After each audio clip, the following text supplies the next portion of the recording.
ராமநாதபுரம் மாவட்டம் ராமேஸ்வரம் அருகே கடந்த 1964ஆம் ஆண்டு ஏற்பட்ட புயல் மற்றும் ஆழிப்பேரலையில் சிக்கி தனுஷ்கோடி என்ற நகரமே அழிந்து போனது.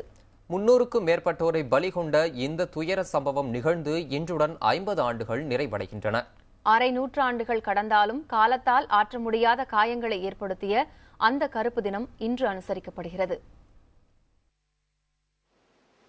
50 ஆண்டுகளுக்கு முன்னர் ஆழிப்பேரலையின் அடங்கா பசிக்கு இரையான அழகிய தனுஷ்கோடி நகரின் எஞ்சியிருக்கும் அடையாளங்கள்தான் இவை. ஒரு காலத்தில் கப்பல் போக்குவரத்தும் களைகட்டிய வர்த்தகமுமாக பரபரத்து கொண்டிருந்த தனுஷ்கோடியின் இன்றைய மரண அமைதிக்குள் காலத்தாலும் அழிக்க முடியாத வடுவாக உறைந்திருக்கிறது அந்த பேரழிவு பெருந்துயரின் கொடும் நினைவு. ராமேஸ்வரத்திலிருந்து 18 கிலோமீட்டர் தொலைவில் நாட்டின் தென்கிழக்கு எல்லையாக அமைந்திருந்த தனுஷ்கோடியில் கடந்த 1964ஆம் ஆண்டு டிசம்பர் 23ஆம் தேதி வங்கக்கடலில் உருவான பெரும்புயலால் இரவு 12:30 மணி அளவில் ஊருக்குள் புகுந்தது கடல் நீர். நூற்றுக்கணக்கான மீனவர்களின் குடிசைகளை வாரி சுருட்டியது. இதில் மீனவ மக்கள், ரயில் பயணிகள் உள்ளிட்ட 300க்கும் மேற்பட்டோர் உயிரிழந்தனர்.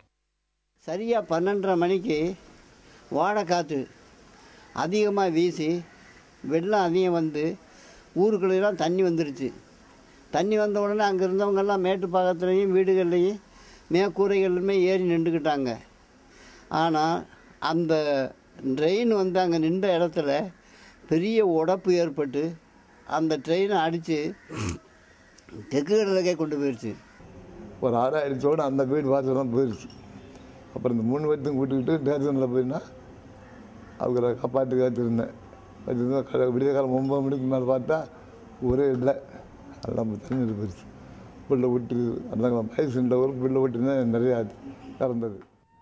இயற்கை நிகழ்த்திய இந்த கோர தாக்குதலின் சாட்சியாக ரயில் நிலையம், தபால் நிலையம், கிறிஸ்தவ தேவாலயம் உள்ளிட்ட கட்டடங்கள் இன்றும் அந்த கடற்கரையில் எலும்புக்கூடாக நிற்கின்றன. தனுஷ்கோடி பெரிய சிட்டியாக இருந்த ஊர். எந்த 64 புயலில் எல்லாமே அழிஞ்சு போச்சு. அழிஞ்சு போனால் மக்கள் நிறைய அங்கே வந்து குடி வந்துக்கிட்டு இருக்கிறோம். பரந்த பூமியாக இருக்குது. இங்கே மக்களுக்கு எந்த அடிப்படை வசதியும் கிடையாது.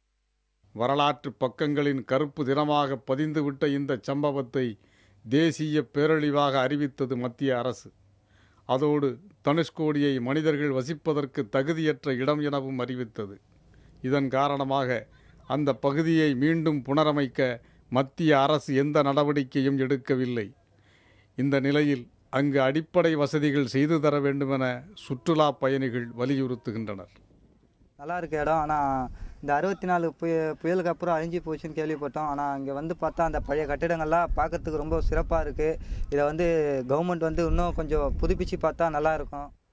இதனிடையே தனுஷ்கோடிக்கு சாலை அமைப்பதற்காக மத்திய அரசு 57 கோடி ரூபாய் நிதி ஒதுக்கி அதற்கான பணிகளை தொடங்கியுள்ளது.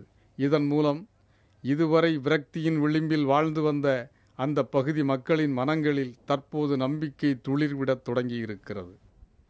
புதிய தலைமுறைக்காக ராமநாதபுரத்திலிருந்து செய்தியாளர் ஆனந்தன்.